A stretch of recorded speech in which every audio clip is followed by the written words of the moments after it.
नमस्कार मित्रों, मैं उत्कर्ष शुक्ला स्वागत करता हूं आपका अपने चैनल पर। और आज हम इस जो वृहत मंच है हमारा शुक्ला IAS एकेडमी, इसके द्वारा मैं आपको मिलवाने जा रहा हूं। आपके समक्ष मैं एक ऐसी महान विभूति को लेकर आया हूं जो छात्रों के जीवन से जुड़े हुए कई सारे प्रश्नों के जो हम जवाब वहां पर उनसे तलाशने की कोशिश करेंगे। मैं आपको आज मिलवाने जा रहा हूं एक परम पूजनीय आचार्य श्री मुरारी अवस्थी जी से। जो कई सारे प्रश्न आते हैं जब छात्र किसी भी एक कॉम्पिटिटिव एग्ज़ाम की तैयारी करते हैं, तो कई सारे प्रश्न का एक गुबार जो है उनके मन में उठता है। जैसे कैसे तैयारी करें, ये तनाव मुक्त जीवन कैसे जिएं, उनके अभिभावकों की क्या भूमिका होनी चाहिए और उनकी एक प्रॉपर रणनीति क्या होनी चाहिए। इन्हीं सारे सवालों के जवाब हम तलाशने की कोशिश करेंगे श्री आचार्य मुरारी अवस्थी जी से। सर प्लीज़ 2 शब्द। नमस्कार मित्रों, प्रश्न ये है कि तनाव मुक्त कैसे रहें। सबसे पहली आवश्यकता आज के समय में उत्कर्ष जी ये है कि तनाव मुक्त जीवन छात्र अगर जीते हैं तो उनकी सफलता के चांसेस बहुत अधिक बढ़ जाते हैं। और इसके लिए बड़ी आवश्यक बात होती है कि वो जो उनकी अपनी आशाएं होती हैं कि किसी प्रतियोगी परीक्षा में वो कितने अंक पाएंगे, कितना ज़्यादा वो अच्छा प्रदर्शन कर पाएंगे, इसके विषय में सोचने के बजाय उनको सोचना चाहिए कि हमें आज कितनी तैयारी करनी है। केवल ये देखें कि आज कितनी तैयारी करनी है तो ये निश्चित है कि वो प्रत्येक दिन की तैयारी को संग्रहित करके एक बड़ी सी सफलता वो प्राप्त कर लेंगे। एक ख़ास बात होती है कि हमारे यहाँ एक बात कही जाती है कि वो बहुत सारे उपदेशक वो उपदेश करते हैं, गीता को उद्धृत करते हैं, कर्मण्येवाधिकारस्ते मा फलेषु कदाचन। बहुत प्रसिद्ध वाक्य है कि कर्म में अपना अधिकार होता है, फल में अधिकार नहीं होता। मूलतः इसका अर्थ क्या होता है ये समझने की बात है। बात यह है कि गीता में ये नहीं कहा गया है कि केवल कर्म करो, फल मिलेगा कि नहीं मिलेगा इसकी बात छोड़ दो, ये बात नहीं कही गई है। इसका अर्थ दूसरा होता है। इसका अर्थ ये है कि जब हम अच्छा बीज वपन करेंगे, पृथ्वी में अच्छा बीज बोएंगे, तो इसका ये निश्चित है कि वो अच्छा ही वृक्ष उत्पन्न होगा और उसके अच्छे ही परिणाम आएंगे। तो अब इसमें हमें ध्यान कहाँ पर देना है? बीज पर, अच्छे तरीके से जो है उसको बोने पर ध्यान देना है। हमारा जो अपना जो स्वयं का कर्तव्य है, उस कर्तव्य को 100% बहुत अच्छे तरीके से और बड़े अच्छे मन से, पवित्र मन से, बहुत प्रसन्न मन से करने की आवश्यकता होती है। वस्तुतः तनाव वहीं पर पैदा होता है जब हम एक्सपेक्टेशन बहुत अधिक बढ़ा लेते हैं। कहीं ना कहीं ये सोच लेते हैं कि हम परीक्षा में कितने अंक पा लेंगे। बहुत बार हमारे पास में भी चूँकि ज्योतिष के भी हम विद्यार्थी हैं, तो हमारे पास में बहुत सारे बच्चे ये प्रश्न लेके आते हैं कि हमें आप पंडित जी बताइए कि हम इसमें IAS में, PCS में या ये जो नीट है इसमें जो है हम कितने सफल होंगे, कितनी हमें सफलता मिलेगी। तो ये सही माने में ना तो ज्योतिष का विषय है और ना जो है वो हमें कुछ ऐसा दुराग्रह करना चाहिए कि उनको कुछ इतनी बड़ी आशा उनके अंदर भर दें कि वो केवल उस आशा में जीवित रहें और वो आशा में अपने आप को जो है उसी में गोते लगाते रहें। सही माने में जो उनकी अपनी शिक्षा है, जो अपनी तैयारी है, उस पर बहुत ज़्यादा वो ध्यान न दे पाएँ। मूलतः एक नियम है कि 2 वस्तुएं हमेशा परिश्रम से साध्य हैं। उनमें से एक वस्तु होती है जिसको कहा जाता है विद्या। विद्या जो है हमेशा श्रम साध्य वस्तु है। दूसरा है व्यवसाय। हम व्यवसाय क्या करने जा रहे हैं ये हमारे लिए श्रम साध्य विषय है। हम श्रम से जो है व्यवसाय निश्चित कर पाते हैं, श्रम से विद्या अर्जित कर पाते हैं। हाँ, ये है कि उसका जो परिणाम है वो कह दिया जाता है कि वो भाग्य से प्राप्त होगा। जो आपने विद्यार्जन किया है, अभी बात ये वहीं पर आ जाती है कि आपने बीज कैसा डाला हुआ है, विद्या किस तरह से आपने अर्जित की हुई है। कहीं आपने बहुत अधिक जो है अपने आप से एक्सपेक्ट करके तो नहीं विद्या अर्जित की है। अगर बहुत अधिक आप एक्सपेक्ट करके विद्या अर्जित करेंगे तो केवल वो पढ़ाई करेंगे जिससे आपका परिणाम अच्छा आ जाए। आपकी विद्या में व्यापकता नहीं होगी। जब आपकी शिक्षा में आपकी विद्या में व्यापकता नहीं होगी तो कहीं ना कहीं आपको कामयाबी के लिए दौड़ लगानी पड़ जाएगी, उसके पीछे भागना पड़ जाएगा। और जब आपके पास में सही माने में वो विद्या जो है वो सार्वभौम रूप में आपके अंदर होगी तो ये निश्चित है कि कामयाबी आपके पीछे आएगी, आपके पीछे पीछे चलेगी। आप जब चाहेंगे तो उसको आप ग्रहण कर सकेंगे।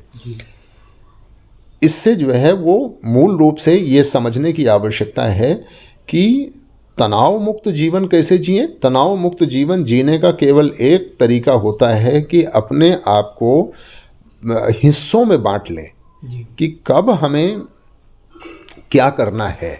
जब हम ये सोच लेते हैं कि जो काम 4 महीने बाद, साल भर बाद करना है, माने परीक्षा वर्ष भर बाद होनी है, हम आज उसके विषय में ये सोच रहे हैं कि उस परीक्षा को देने के बाद में परिणाम क्या आएगा। उसको सोचने के बजाय सोचने की आवश्यकता ये होती है कि हमने आज क्या किया, कल क्या किया था और आज क्या करेंगे। जब कल और आज का जो है वो अपने आप में हिसाब, अपनी बैलेंस शीट जब सही तरीके से तैयार करेंगे तो परिणाम अच्छा ही आएगा। हमारे यहाँ एक शब्द बहुत विशेष रूप से प्रयोग किया जाता है अपने भारतवर्ष में, वो है भी, हमारा देश तो सन्यासियों का देश है। सही माने में सन्यास एक शब्द है जिसको बहुत बार लोगों ने उसका अनर्थ किया हुआ है। वो सही माने में उसका वास्तविक अर्थ समाज में जाने ही नहीं दिया। सन्यास का अर्थ होता है सतोगुण में स्वयं को न्यस्त कर देना, स्वयं को उससे जोड़ देना। सतोगुण में न्यस्त कर देना।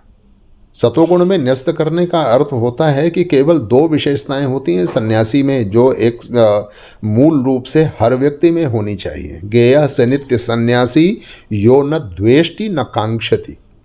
केवल 2 विशेषताएं।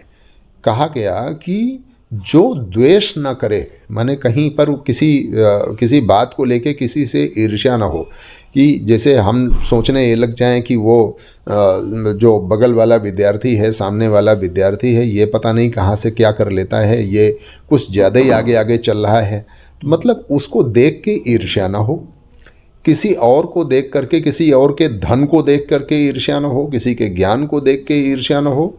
और दूसरी बात यह है कि हमारी जो अपनी कामनाएं हों, उन कामनाओं पर हमारी दृष्टि ना हो, उनके लिए उद्योग क्या कर रहे हैं उन पर दृष्टि हो। तो जब ऐसा करेंगे तो ये निश्चित है कि ना तो तनाव होगा, मन शांत रहेगा, और एक विहाय सर्वान यह कामान पुमांश चरत निष्प्रहा।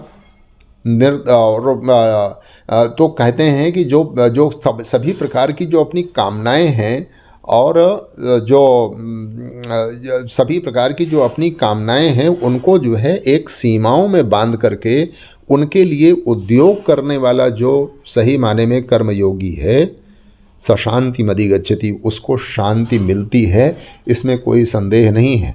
वो शांत रहता है और शांत चित्त होकर के जब अपने लिए जो है, चाहे वो धन का अर्जन करना हो, चाहे विद्या का अर्जन करना हो, इस सब में जो है उसकी प्रवृत्ति बहुत अच्छी होती है। और जब प्रवृत्ति अच्छी होगी तो परिणाम भी अच्छे होंगे। अब एक बात ये होती है कि बहुत बार जैसे सिविल सेवा आदि की तैयारी करवाते हैं आप, जो है वो IAS एकेडमी है आपकी, तो ऐसे में एक बड़ी बात ये होती है कि वो करें क्या, विद्यार्थी किस तरह की पढ़ाई करें जिससे उनकी जो है वो सही माने में जो उनकी सफलता सुनिश्चित हो सके। विद्यार्थियों की सफलता को सुनिश्चित करने का खास करके IAS और PCS में, इसमें सबसे बड़ी बात यह है कि जो सही माने में जो अध्ययन की व्यापकता है, अध्ययन का जो विस्तार है, जो उसको सही माने में किसी भी विषय की अच्छी समझ है, वो मजबूत होनी चाहिए। इसके लिए विद्यार्थियों को प्रयासरत होने की आवश्यकता होती है।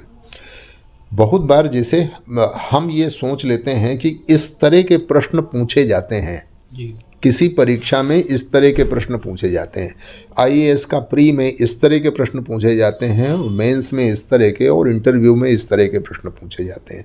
जब हम उन प्रश्नों के विषय में सोचने लग जाते हैं कि इस तरह के प्रश्न पूछे जाते हैं, तो कहीं ना कहीं सफलता उसमें जो है वो सफलता के जो चांसेस होते हैं वो कमज़ोर पड़ जाते हैं। आवश्यकता इस बात की होती है कि हम उस तरह के प्रश्न पूछे जाते हैं, ये नहीं, हम उस संपूर्ण विषय के बारे में, वो संपूर्ण जो विषय है उसको हम अच्छे से समझें, उसको बहुत अच्छे से समझें, उसकी व्यापकता को समझें और उसके पीछे का जो मर्म है उसको भी समझें। और जब हम विषय के पीछे का जो मर्म है उसको जब हम समझेंगे तो इसमें कोई संदेह नहीं कि हमें किसी भी तरह का जो प्रश्न है, चाहे वो इंटरव्यू में पूछा जाने वाला हो, चाहे वो मेंस में या प्री में पूछा जाने वाला प्रश्न हो, उन सभी प्रश्नों का जो मूलार्थ है, उसका जो मूल उत्तर है वो हमें प्राप्त हो जाता है। दूसरी एक विशेष बात ये कि प्रश्नों के उत्तर आना एक सामान्य घटना होती है। जैसे कोई बात आपने हमसे पूछी और हमने आपको उसका उत्तर दे दिया, ये एक सामान्य सी घटना है।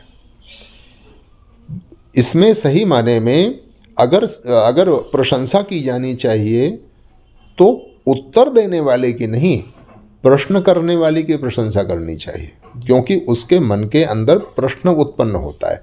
जिस दिन प्रश्न उत्पन्न होने लग जाता है, सही माने में जान लेना चाहिए कि आप प्रतियोगी परीक्षाओं में सफलता के उतने ही नज़दीक पहुंच गए। एक विशेष बात है कि जैसे जो प्रश्न है, हमारे यहाँ प्रश्नोपनिषद नाम का एक ग्रंथ है, प्रश्नोपनिषद, वो प्रश्न पर ही आधारित है। वो उसके नाम से ही समझ में आता है कि कहीं ना कहीं इसके मूल में प्रश्न है। जब किसी एक बालक के मन में, किसी एक व्यक्ति के मन में प्रश्न उत्पन्न होने लग जाते हैं और उन प्रश्नों का जो है वो, उन प्रश्नों की जो पृष्ठभूमि है वो बड़ी सकारात्मक अगर है, तो परिणाम के रूप में प्रश्नोपनिषद जैसे ग्रंथ जो है मूर्त रूप लेते हैं। अब ऐसे में एक खास बात इसका अर्थ हुआ कि प्रश्न बहुत महत्वपूर्ण होता है। अब प्रश्न जो है वो पैदा कैसे होंगे? प्रश्न पैदा होंगे चिंतन से। हमेशा केवल किसी ग्रंथ को पढ़ लेने मात्र से पढ़ाई पूरी नहीं हो जाती है।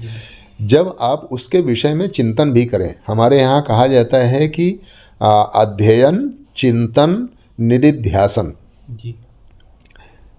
श्रवण, विषय को सुनना, पढ़ना, चिंतन करना और निदिध्यासन करना।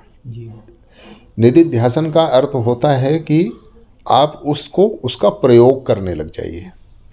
जैसे एक साधारण सी बात बताई जाए, अगर एक सामान्य सी बात, जैसे किसी बड़े से किसी ने सुना कि ये अमुक वस्तु का निर्माण इस तरह से होता है। जैसे किसी बड़ी बूढ़ी जो माँ है अपने घर की, उसने अपनी बहू को बताया कि देखो ये सब्जी इस तरह से बनती है। तो वो सब्जी उस तरह से बनती है, उसकी जो विधि है, उसके जो मसाले हैं, उसके जो इंग्रेडिएंट्स है, वो सब कुछ उन्होंने बता दिया, बहुत सरलता से बता दिया, उस बहू की समझ में भी आ गया। ये हुआ श्रवण का परिणाम। अब उसके बाद में कभी उस सब्जी के विषय में उस बहू को कुछ पढ़ने को मिल गया। तो जब बहू को पढ़ने को मिल गया तो इसका अर्थ हुआ कि उसने जो है उस सब्जी की गुणवत्ता भी जान ली। और फिर उसके बाद में उसमें यदि उसने चिंतन करके अपनी कोई बात उसमें मिला दी और उसका परिणाम अच्छा निकलता है, तो इसका मतलब होता है कि उसने जो चिंतन और निदिध्यासन किया, उसके परिणाम के रूप में जो बूढ़ों से उसने सुना था, जो सीखा था, उस शिक्षा का जो फल हुआ वो कहीं ना कहीं वो पहले से ज़्यादा चमत्कृत हुआ। तो जब इस तरह से जब हो जाए, माने जैसे शिक्षक एक बताए कि ये वस्तुतः जो हम ये विषय की चर्चा कर रहे हैं, ये विषय है, अमुक विषय है जिसकी हम चर्चा कर रहे हैं। विद्यार्थी उस विषय को आत्मसात करे, फिर उसके बाद में किसी ग्रंथ में पढ़ा उसने उसी बात को, फिर उसके बाद में पढ़ने के बाद में उसके विषय में उसने चिंतन किया, चिंतन करने के बाद में उसका कहीं पर प्रयोग किया। तो परिणाम में ये और परिणाम उसका स्वाभाविक है, सकारात्मक ही होगा, अच्छा ही होगा। तो जब परिणाम अच्छा आता है और जितना परिणाम आना चाहिए था उससे ज़्यादा अच्छा आता है, तो ये कह दिया जाता है, जैसे पहले कभी गुरुकुलों में ये कहा जाता था कि गुरुजन ये कह देते थे कि अब तुम हमसे भी ज़्यादा योग्य हो गए हो। तो गुरुजनों से ज़्यादा योग्य हो जाने का अर्थ यही हुआ कि उसने जो है वो केवल सुना नहीं, सुनने के बाद में पढ़ाई की, पढ़ाई के बाद में चिंतन किया, चिंतन के बाद में निधिध्यासन किया, तो उसका परिणाम ये हुआ कि वो गुरुजन से ज़्यादा अच्छा हो गया। तो ये है सही माने में विद्यार्थियों के पढ़ने का, प्रतियोगी परीक्षाओं में पढ़ाई करने का एक सही तरीका। दूसरा, रणनीतिक पढ़ाई करनी चाहिए। रणनीतिक पढ़ाई करने का मतलब होता है कि एक नियम बना लेना चाहिए कि हमें पढ़ना कितना है। एक महीने भर का एक टारगेट फिक्स करना है कि हमें एक महीने में इतनी पढ़ाई करनी है। अब उतनी पढ़ाई जो करनी है एक महीने में, उनमें से फिर एक दिन का टारगेट फिक्स करना है कि एक दिन का हमारा ये टारगेट है। उस टारगेट को संपूर्णतया, माने पूरा एक दिन का कार्य जब तक एक ही दिन में ना खत्म हो जाए तब तक बिल्कुल चैन नहीं लेना चाहिए। ये शिक्षा हनुमान जी महाराज से लेनी चाहिए। राम काजु कीन्हे बिनु मोहि कहाँ विश्राम, हनुमान तेहि परसा करपुनि कीन्ह प्रणाम, राम काज कीन्हे बिनु मोहि कहाँ विश्राम। जब हनुमान जी महाराज सीता जी की खोज के लिए जा रहे थे तो टारगेट क्या है? सीता जी की खोज। अब उसमें हनुमान जी महाराज जो है स्वयं को एक साधक बना करके उन्होंने यात्रा प्रारंभ की।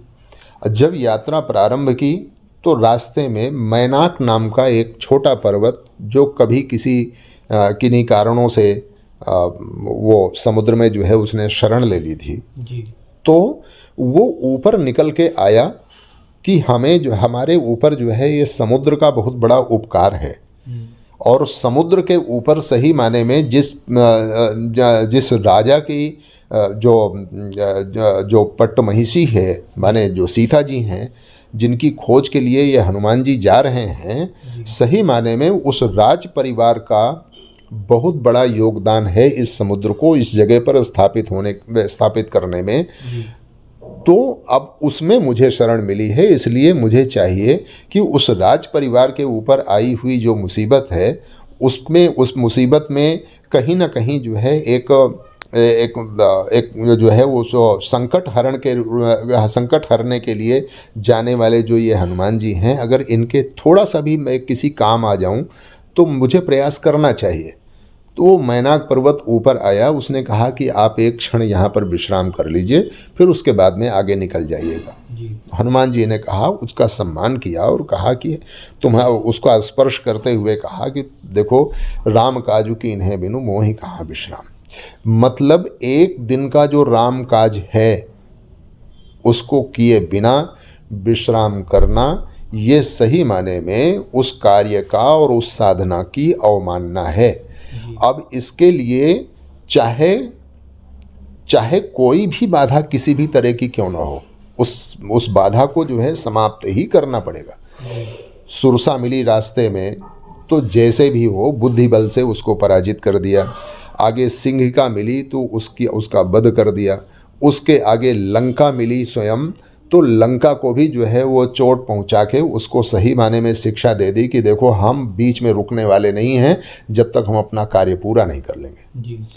तो इतनी सारी बाधाओं को पार करने के बाद में जब साधक सही माने में अपने टारगेट तक पहुंच जाता है, उसने जो टारगेट फिक्स किया हुआ है वहां तक वो पहुंच जाता है, इसी को कहते हैं हनुमान जी। और इसी यात्रा को कहते हैं साधना।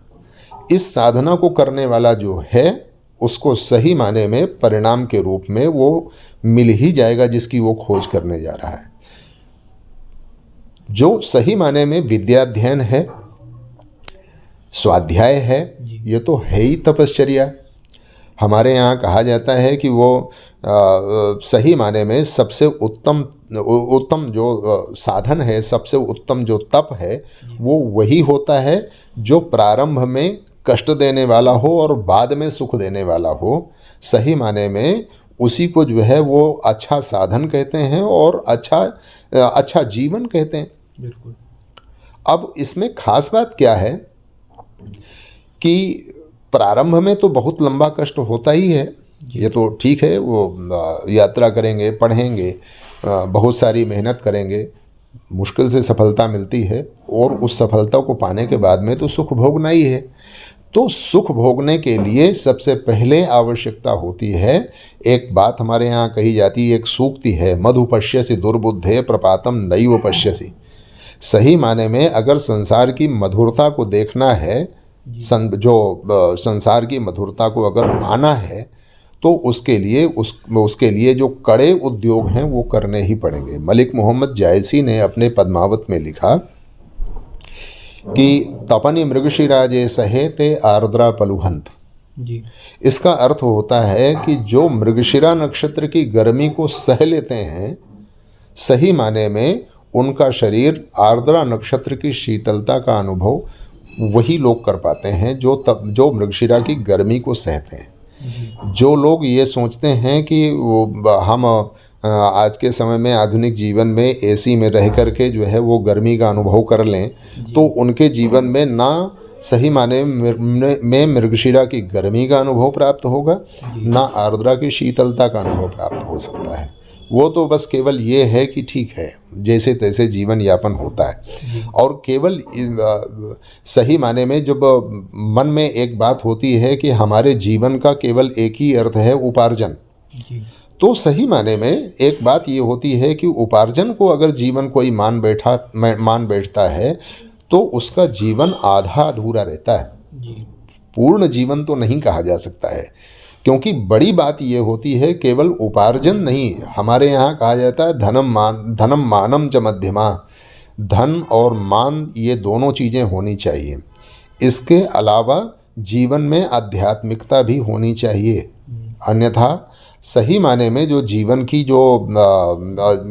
का जो संपूर्ण लाभ है, जो एक सार्वभौम लाभ है, वो प्राप्त नहीं हो पाता। प्रश्न उठता है कि जो इंटरव्यू का जो बोर्ड होता है जो सिविल परीक्षाओं में, वो कौन कौन सी किस तरह की आशाएं करता है कि किसी एक प्रतियोगी व्यक्ति से जो है वो किस तरह की आशाएं करता है, क्या क्या चाहता है, वो जानना क्या चाहता है। वस्तुतः उसकी जिम्मेदारी होती है कि वो एक आईएएस को निकाल के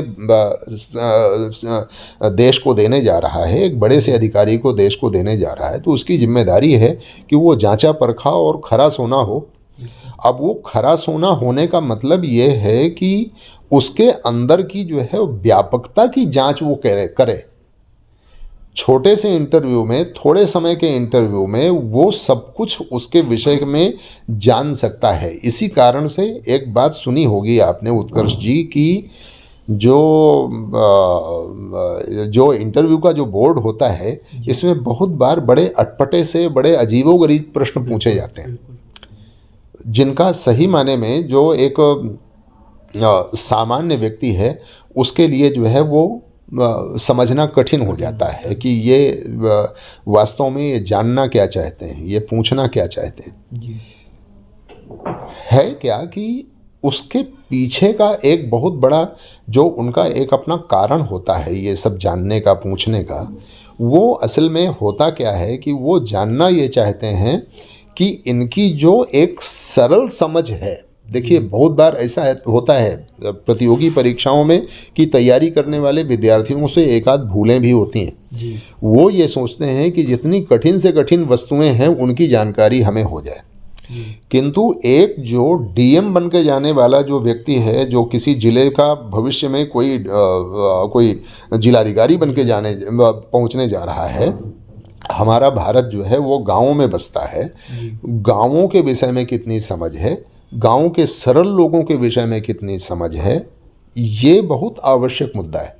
बहुत बार ये होता है कि चूंकि वो इंग्लिश मीडियम पढ़ा हुआ और कॉन्वेंट एजुकेटेड है, वो बहुत साइंस का अच्छा ज्ञान है, वो सब कुछ है, और वो डीएम साहब बन के जो है अगर वो पहुँचेंगे तो उनकी जो भेंट होने वाली है वो दर गांवों से आने वाले सामान्य लोगों से होने वाली है और उनके लिए उसे काम करना है, उसके लिए उन्हें जो सरकारी नीतियां हैं वो वहां तक पहुंचानी है और उनको पहुंचाने के लिए बहुत आवश्यक होता है कि उस व्यक्ति की, साधारण से व्यक्ति की भाषा, उसके व्यवहार, उससे अपने आप को जोड़ लेना, ये उसकी विशेषता होनी चाहिए। और इन सारी विशेषताओं की जांच परख सही माने में इंटरव्यू बोर्ड के पास में ये जिम्मेदारी है कि वो ये सब जांच परख के ही जो है इन अधिकारियों को आगे प्रमोट करें, ताकि जो है वो जो गांव में बसने वाला जो भारत है उसके लिए वो परफेक्ट निकलें और वो अपने आप को जो है वहाँ पर जो है वो अपने आप को सफल पाएँ, उनको वहाँ पर वो सफलता मिले और गांव के लोगों के लिए जो है वो व्यक्ति जो अधिकारी बन के गया है वो सही माने में वो ग्रामीण जीवन के लिए जो है वो उनके लिए जो है वो एक लाभदायक सिद्ध हो। ये रही सही माने में जो आज के समय में जो प्रतियोगी परीक्षाओं की तैयारी करने वाले जो बच्चे हैं उनके लिए। एक और बात होती है, बहुत बार एक प्रश्न आता है कि माता पिता का क्या रोल होना चाहिए, माता पिता क्या करें। दो बातें हैं, एक तो ये है कि जैसे बहुत बार लोग कहते हैं कि माता पिता जो है वो बच्चों से बहुत ज़्यादा एक्सपेक्ट कर लेते हैं। हम इस बात को नहीं मानते हैं। माता पिता एक्सपेक्ट क्यों ना करें, उनको क्यों नहीं करना चाहिए। बात ये होती है कि अगर ये कहा जाए कि माता पिता क्या होते हैं, माता पिता ये है कि वो संसार में एक व्यक्ति को, हम तो आध्यात्मिक जीवन की बात अगर करें, माने एक अध्यात्म के विद्यार्थी होने के नाते अगर ये बात करें कि पृथ्वी, जल, तेज, वायु, आकाश, इनसे जो है वो निष्पन्न होता है शरीर, जो है इस शरीर का निर्माण इनसे होता है। अर्थात हम ये कह सकते हैं कि ये हमारे माता पिता हैं। इनसे हमें मिलता क्या है, आकाश से जो है वो, जिसको कहा जाता है कि वो शब्द तन्मात्रा का जो है की निष्पत्ति होती है। हमारे अंदर जो ध्वनि है, जो हम लोग आवाज़ सुनते हैं, हम लोग आपस में बात कर रहे हैं, जो विद्यार्थीगण कल आपके वीडियो को देखेंगे और उनको जो है वो देखने को मिलेगा, हमारी आवाज़ उन तक पहुंच रही है, तो ये आकाश तत्व का परिणाम है। आकाश तत्व की जो शब्द तन्मात्रा है उससे इनको प्राप्त होगी। अब ये खास बात है कि जो शब्द तन्मात्रा है, तो क्या आकाश ये एक्सपेक्ट ना करे कि ये शब्द जो है वो किसी दूसरे तक डिलीवर हो सके। उसको एक्सपेक्ट करना ही चाहिए, उसका धर्म भी है और उसका अधिकार भी है। दूसरी बात यह है कि उसी तरह से जैसे वायु तन्मात्रा है वो क्या स्पर्श को एक्सपेक्ट ना करे, या जो रस तन्मात्रा है, जो जल तत्व है, वो क्या स्वाद को एक्सपेक्ट ना करे, करना चाहिए। और फिर उसके बाद में कहते हैं कि जो अग्नि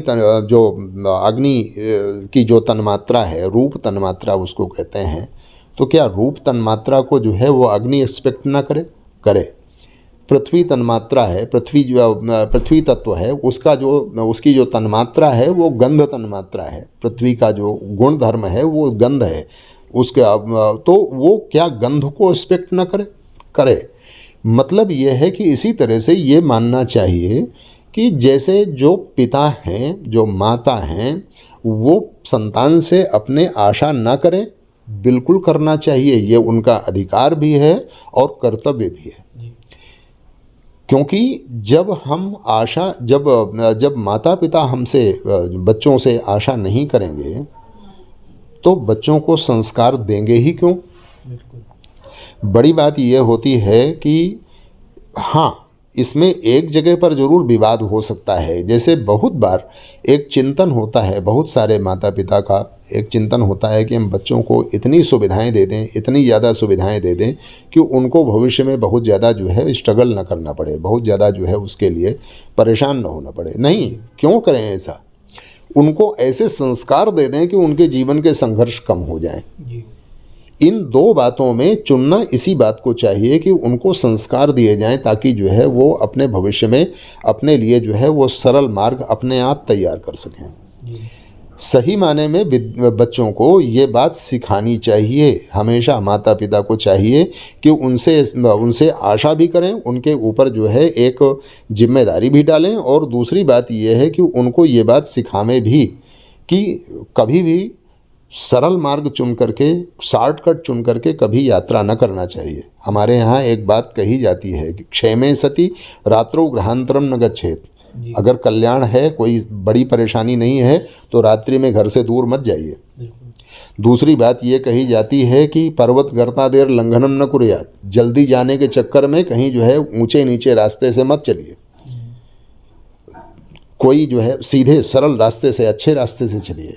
ठीक है, थोड़ा सा समय लगेगा, थोड़ा सा प्रयास करना पड़ेगा, करिए उसके लिए प्रयास। शॉर्टकट के चक्कर में कहीं उल्टे सीधे रास्ते से मत जाइए। तो जब ऐसा चिंतन उनके अंदर भर दिया जाएगा, ऐसे संस्कार उनके अंदर डाल दिए जाएंगे कि वो किसी भी तरह से शॉर्टकट को सोचेंगे ही नहीं, तो उसका परिणाम हमेशा अच्छा होगा। क्योंकि अच्छा बीज है, यही अच्छा बीज है, और इस अच्छे बीज को बोने से ये निश्चित है कि उसकी फसल बहुत ही अच्छी आएगी। हमारे विचार से हम आपके विद्यार्थियों को बहुत बहुत शुभकामनाएं भी देते हैं और उनके भविष्य के अच्छे भविष्य की कामना करते हैं। और हमारे विचार से आज का जो हमारी आपकी जो ये बातचीत है विद्यार्थियों के काम आएगी और काम आए, ये हमारी कामना है।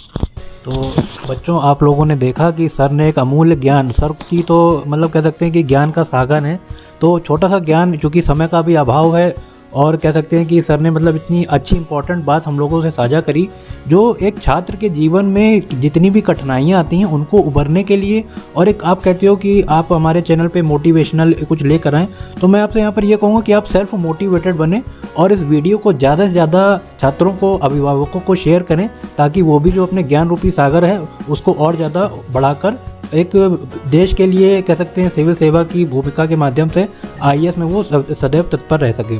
तो सर, बहुत बहुत मैं आपका आत्मिक आभार प्रकट करूंगा कि आप हमारे शो में आए और हमारे छात्रों को आपने संबोधित किया। बहुत बहुत शुक्रिया, धन्यवाद।